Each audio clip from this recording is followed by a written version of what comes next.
Alright, everybody, welcome back to the channel. The main event here. Take two, because I recorded this video already, but the audio was messed up. So we're back again to go over two huge Regulation G tournaments. We're going to be focusing more on VGC Trainer School. We're going to talk about the top cut of the VR Spring tournament as well. They only show the top cut, and it takes a few days for them to show other information, I believe, usually with their tournaments. So we have all the information for Trainer School. Question of the day: are the Gen 9 dragons living up to the hype so far? The reason that is the question of the day is because Koraidon, piloted by Michael Derbest, is usually how I pronounce it. I hope that's correct. If it's not, I apologize. Won the entire tournament with a Koraidon kind of Sun team, but it's a really fun Sun team, and I'll show you why. The theme of this team is essentially speed control and board control. What do I mean by that? So one, his Koraidon has flame charge, collision course, flame charge, flare blitz. He has no he has no dragon move on this set. Flame charge, very low base power move, but in Sun with Terra Fire is actually pretty strong. I've seen it Oko Rillaboom in finals. And then you get the +1 speed boost, right? So now the thing is faster than all the things in his speed tier. The Walking Wake gets a speed boost in Sun, and so does the Fluttermane. So these three Pokemon are already faster than like just about anything that he's gonna run into. The Fluttermane has Icy Wind, so now he has more speed control because these things are pretty fast on their own. And at -1, most Pokemon at -1 are going to underspeed Koraidon and Walking Wake, especially if the Walking Wake is a +1 in Sun and if the Koraidon is neutral. So those three provide all the speed control, and then on top of that, they provide a lot of damage. Right, Life Orb, Terra Water, Hydro Stream does a chunk. Koraidon's just Flare Blitz and Collision Course in Sun do a chunk. And Choice Specs Fluttermane, Moonblast, Shadow Ball, Dazzling Gleam, we know what the kind of damage that does. Even on Speed Booster with Choice Specs and Terra Fairy, still does a ton of damage. So those three are the heavy hitters on the team. So he filled it out with three really good support mons, right? And especially on this team, it feels like the perfect support. Amoonguss, Incineroar, and Friddraft. So he has the Assault Vest Terra Grasses in because I guess he wanted the AV, but didn't want to, because he couldn't put the goggles on there. He goes Terra Grass, which I think is a really good call for this format. I think having both is really, really nice. Flippers, knockoff, U-turn instead of Parting Shot, and Fake Out, very standard stuff. No Snarl, just knockoff, very standard Incineroar there. But it provides, like I said, the Fake Out, Intimidate pressure to keep the three heavy hitters alive and to keep them moving while the other opponent has to do something like Protect or Switch or whatever it needs to do. The Amoonguss is Terra Dark, which is something I noticed is picking up with like a lot of the top players. Amoonguss naturally resists Fairy and Fighting. So with Terra Dark, you then knock off Amoonguss's other weaknesses like Psychic, and you also resist Ghost from CALYREX Shadow, right? So it gives you a good matchup to that Pokemon. And like with the Terra Dark, with the Dark and Poison having like kind of essentially opposite weaknesses and resistances, it creates like those really weird 50-50 positions for the opponent to decide what they want to do. And for your Amoonguss, you just don't have to, you just not Terra half the time, right? And it'll still survive most hits. So I think Terra Dark is really good. This set doesn't have Pollen Puff. A lot of people seem to have been dropping Pollen Puff. Pollen Puff is a really good move, but sometimes the Sludge Bomb is just really nice with the Fairy and Grass types everywhere. I think especially the Terra Grass that people are using to wall the Amoongusses. Sludge Bomb just does so much more damage into those mons, and I think it's a good call, to be honest. Rocky Helmet, standard Amoonguss item. Friddraft is really important too, because the way to mitigate all the speed control from that you have on the team for your opponent at least is to have priority, right? But Friddraft stops all that, gives you Helping Hand. So you already have like your Walking Wake at +1 or your Fluttermane at +1, your Koraidon at +1. Now you have Helping Hand support to make the damage output higher, and you have a way to answer your opposing trick, which you can reverse it yourself, right? And then you have the Amoonguss Redirection. So between Fake Out, Redirection, and Priority Blocking, these three Pokemon are very, very difficult to remove. And I think that's a really, really genius way to put a team together. Whenever a team wins a tournament, not only should you expect to see the team more often, but at the very least, the main component. So I think Koraidon's going to see an uptick now. And that's something you should be preparing for in your team building. So whether it's weather you want to deal with or it's just Koraidon specifically, you're going to have a check on there. Whether it's like Fluttermane or, like I said, opposing weather, etc. It's going to be something you need. So now, I want to look at the day one usage for Trainer School. The reason I think looking at day one usage is always important is because most players in a tournament, any given tournament, are going to be day one players. Even really good ones. Now, there's just simply not enough spaces in Top Cut for everyone, right? So most people are going to play in day one, and day one shows what the general consensus is for what people think is good. Day two kind of shows what is good, but day one usually shows what people believe is good. The top 6 are probably always going to be this, to be honest. Ensign, Rillaboom, Merchantful probably going to be top 3. as far as non-restricted and Amoonguss. And then Raging Ball Tornadus will flip-flop a little bit. And then also like Fluttermane will probably be there, but I definitely think at least the first 6 are going to be very, very common. Or going to be the most common non-restricted 6. Maybe Pelipper takes an uptick, but even Pelipper, right, is just right behind them anyway. Just because these 3 make your team building very easy. You use the first 3 in Amoonguss, and then you just add your restricted. You can choose whether you want Tornadus for speed control or Raging Bolt for stats and priority. It's kind of just that simple. But you have everything you need. You have damage, you have board control, you have healing, you have Spore. You have everything you need at priority. You have everything you need with those 5 unrestricted. So very much expect to see those Pokemon. The most used restricted for day 1 of VGC Training School was CALYREX Shadow Rider. That's a trend I anticipate continuing, especially because in this tournament, and I think in VR, Victory Road as well, it had a much better performance than it did in the last tournament we covered. Because this Pokemon is just as good as people think it is. Even with all the hate people are still trying to bring, I think what might be deterring some people from bringing it to their tournaments is that they know there's going to be a lot of hate, but sometimes like they're really good players that don't actually care. They just build their team out in a way to negate the hate, essentially. And with a tournament this big with a money prize pool, it tends to draw out better players, and better players tend to take these kind of Pokemon and do better with them than you may see in other tournaments, right? CALYREX Ice Rider, actually kind of, I would say not too far behind, but you know, maybe like 9-10 more. A little bit of gap there, but not that much, I guess. Kyogre being 3rd was like the biggest surprise when I was looking through these. At 42 Kyogres out of like 350 some odd people, I want to say it was. 11% of the field. And it won at least half his games, right? Which is really good. 50% win rate for the Kyogre. You can't see it on screen because I don't have it there, but I can actually make this a little bigger, and I can slide it. Yeah, so Kyogre is right there. There you go. So yeah, Kyogre at about 50% win rate for the 42 people who brought it. But like I said, the most surprising part is that it's the 1 to 3rd highest usage restricted. I also don't think that's a coincidence though. I think the idea for most people is realizing that Pelipper Rain itself is good, and like Kyogre is just better than Pelipper essentially. And not to mention the Wellspring usage, while this is actually still high, 12% is really good. It's not nearly as high as like the other support Pokemon you're likely to run into, right? Rillaboom is obviously hard for Kyogre, but it's not impossible for it, versus like Wellspring is essentially kind of impossible for Kyogre to deal with, right? Because it's immune to it and it hits it for super effective. And you'll always lose damage trade because you essentially can't hit it. You have to click like Ice Beam.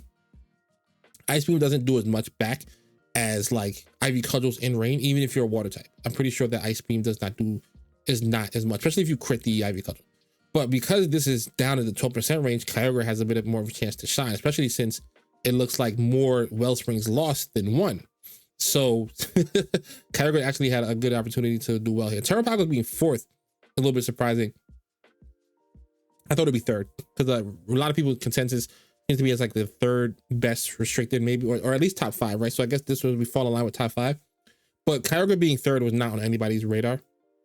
Koraidon, the winner of the tournament, was only at 7% usage. Expect that number to go up. I think people once people see someone else win with it, they generally believe that it's going to do well. Zamazenta about 7%. I thought it would be higher. I definitely thought it'd be higher than Kyogre, right? I thought Koraidon and Zamazenta would be higher than Kyogre. I do still think both of them are better than Kyogre, but I always thought Kyogre was good, just not as broken as they used to be. So don't kind of get blinded by the 7% here, because those two Pokemon are going to continue to be meta relevant for the entire format, in my opinion. I will say, Koraidon being down at 6%, and then we'll go to day 2 and show like how it compares to Koraidon, because they both kind of fill a little bit of the same roles. I thought Grotto would be higher as well, but it is trending downward a little bit because it's just really inconsistent. Precipice Blades is too inconsistent. Heat Crash is a good move, but with all the restricted, having a lot of weight, even though Groudon is the heaviest, the damage output is also a little bit inconsistent. Miraidon had a pretty decent usage rate, less than we anticipate at the beginning of the format, just because I think people are still struggling with team building around it, but we'll see if anybody kind of cracked that code at all. Zacian being well behind Zamazenta is not something I saw coming right away, but realistically, it just seems like Zamazenta, because of his matchup into Incin, which is obviously 62% of the field, it's just kind of flat out better. While I still think Zacian's ceiling is higher, Zamazenta is just, its floor, Zacian's floor is so much lower. Zamazenta has a much higher floor where it's not going to struggle into Incin or whatever, and that's always going to be an advantage because it's just so good into Incin.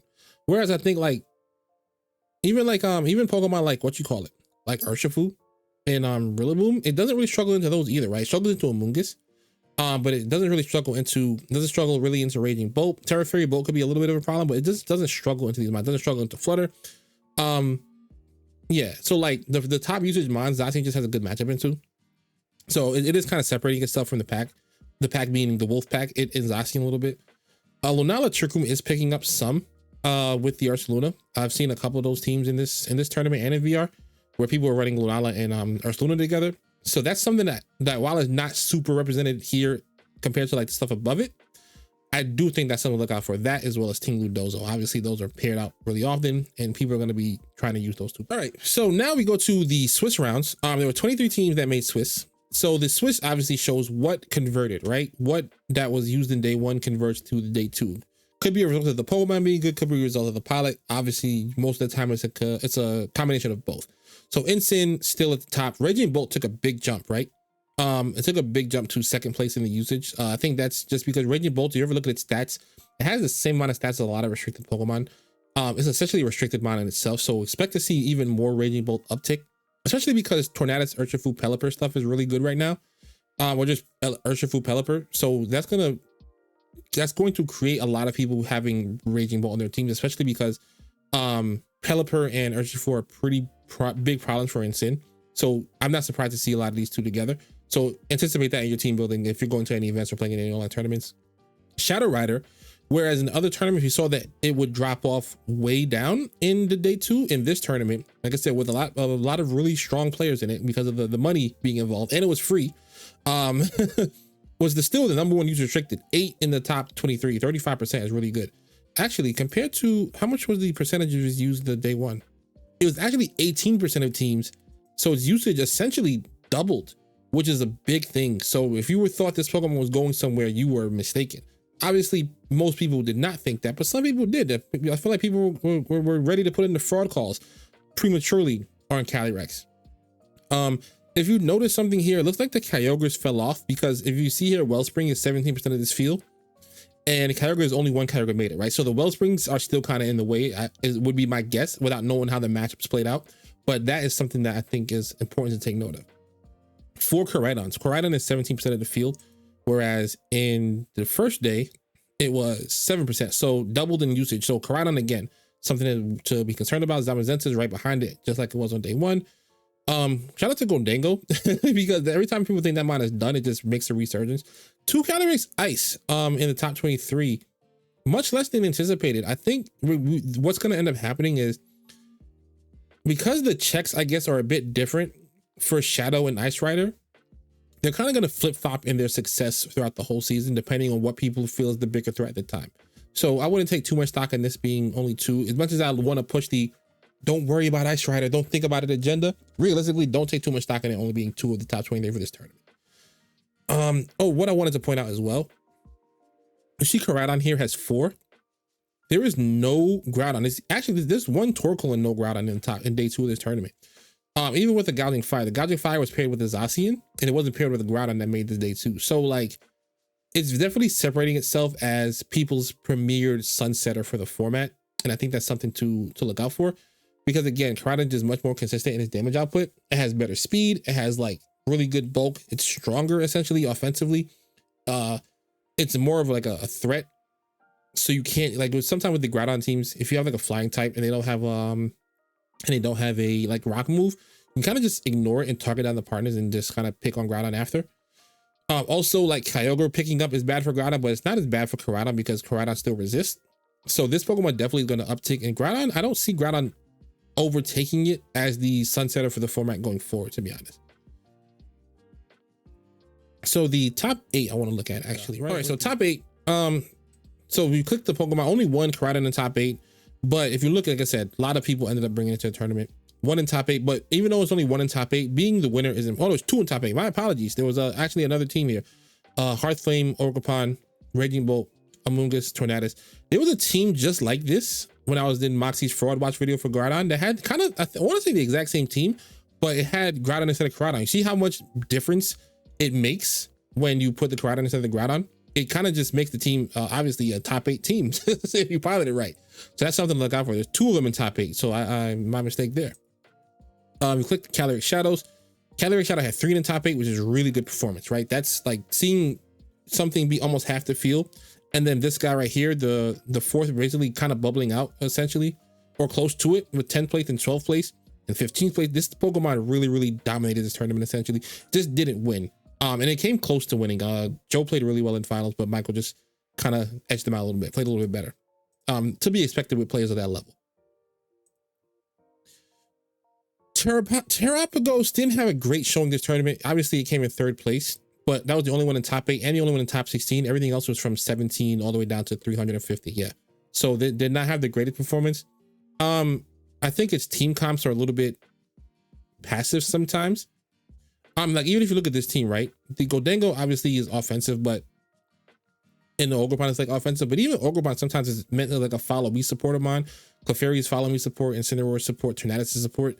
And like Gholdengo is offensive, like I said, but in a restricted format. It's not like it's doing like Astral Barrage levels of damage, right? Unless it's choice specs. Is this choice specs? It is choice specs. So he has trick choice specs. So even like trick, like that feels a little bit like I guess you can do that because the 4th move is kind of free. But like the team itself, it just doesn't put as much fear on paper as like the CALYREX Ice and Shadow teams with Terrapagos, I guess, because you need those calm minds.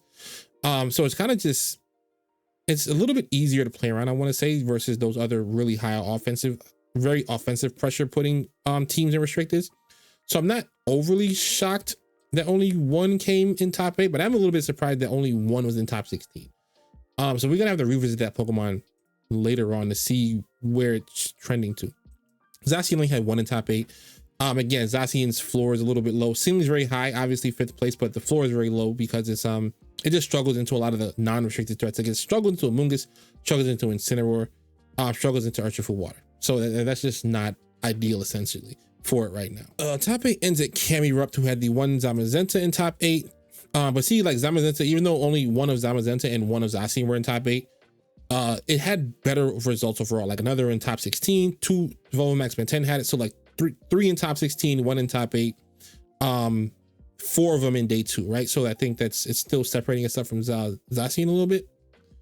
I think those are all the restrictors that made cut of this tournament. So we're gonna take a quick look at the VR Spring Tour that was won by Juan Manuel Odrizolo. I think that is how you, Odrizola. I think that's how you say it. My apologies if it's not how you say it. I was just talking about Gholdengo, but look, Gholdengo won the tournament with CALYREX Ice. It's a grass CALYREX Ice, which is interesting because I'm not a fan of grass CALYREX Ice because you kind of lose to other CALYREX. But I guess with like the team that you have here with like one with the Instinct to resist, Pelipper for wide guard support to help you, Amoonguss that you can tear off the weakness, Gholdengo which resists ice as well, and like I don't think 1 high horsepower kills Gholdengo even depending on how you EV it, and also you can hit it back for super effective and force it to Terra.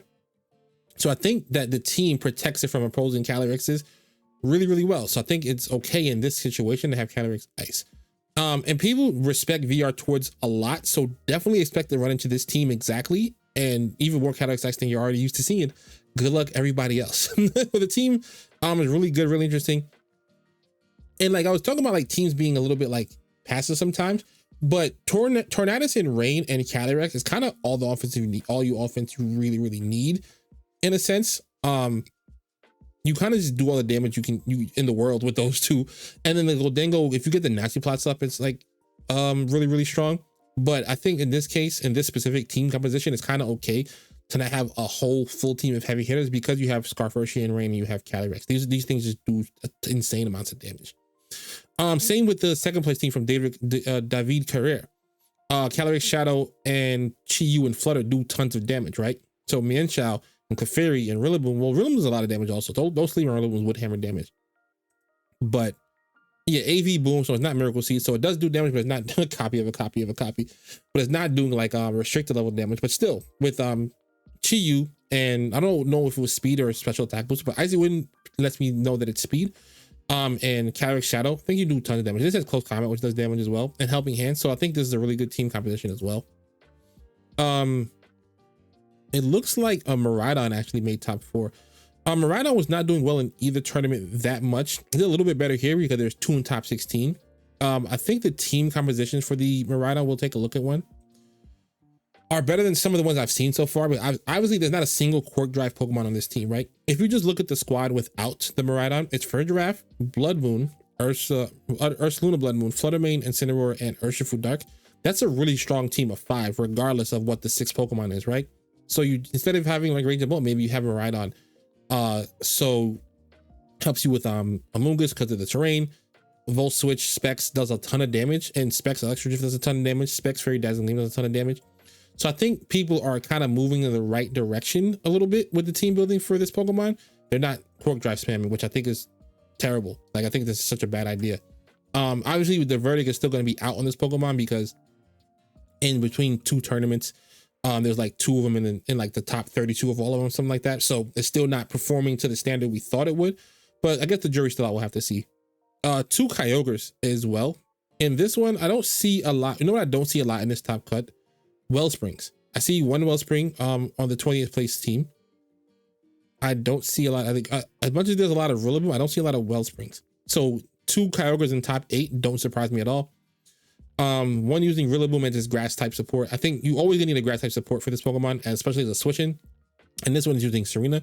I think Serena is like its best partner, just because obviously besides Tornadus because it needs speed control. But I think Serena is going to be Kyogre's best partner going throughout the entire format. Just because you block Grassy Glides, you're a bulky switch-in, and it has good coverage to hit things that Kyogre might struggle with, like Triple Axle. It also has its grass coverage. It has pivoting with U-turn. Like I said, it's just a generally really, really good Pokemon. King Gambit, I didn't expect to see King Gambit on a Kyogre team, but like Steel types and Rain are always good, so it kind of just checks out. 1 Terrapagos in top 8 here and 2 in top 16. Okay, so you know this Terrapagos had a much better showing in this tournament, it looks like. Some of the differences just might be because you look at the flags here. I'd be willing to bet that Trainer School was much more North American based, versus VR tends to have a lot of diversity of nation, and the metas tend to differ across parts of the globe, right? So I'm not surprised that they all like Terrapagos a lot, especially like on Amoonguss Rillaboom teams, because that's kind of like the over the seas play style right there. I think they play a lot more balance even than like North Americans do, right? North Americans tend to diversify between like balance and hyper offense, but I feel like overseas, at least in my opinion from what I've seen, they tend to play a lot of balance comps. And Terrapagos is like the balancy of balanced Pokemon, where you need redirection support, fake out support, and stuff like that, where you just kind of want to set up Combine, especially like with the Raging Bolt stuff, right? Set up Combine, fake out switch, fake out Combine, attack. So I'm not surprised to see it doing much better in this tournament. There is the 1 Groudon here, but not much more than that. There's the 1 Koraidon here as well. But I think because Koraidon, like I said, won the other tournament, and that was won by someone who is from the EU region, I expected to see it pick up across the pond as well. But yeah, VR doesn't give us that much besides the top cut teams. So maybe I'll go over it when they do release it, or maybe I'll just wait until the next couple of tournaments. Otherwise, don't forget, question today, are the Gen 9 Dragons living up to the hype so far? Let me know what you guys think. If you want to become a member, feel free to do so. If you're not subscribed, please subscribe, because I'm going to try to cover as many tournaments as I can. When the format actually changes, I'm going to have to do some battle videos on cart on the Switch. I'm going to probably do some showdown team building stuff. Let me know what you guys want to see. Otherwise, I'll see you guys next video. Peace.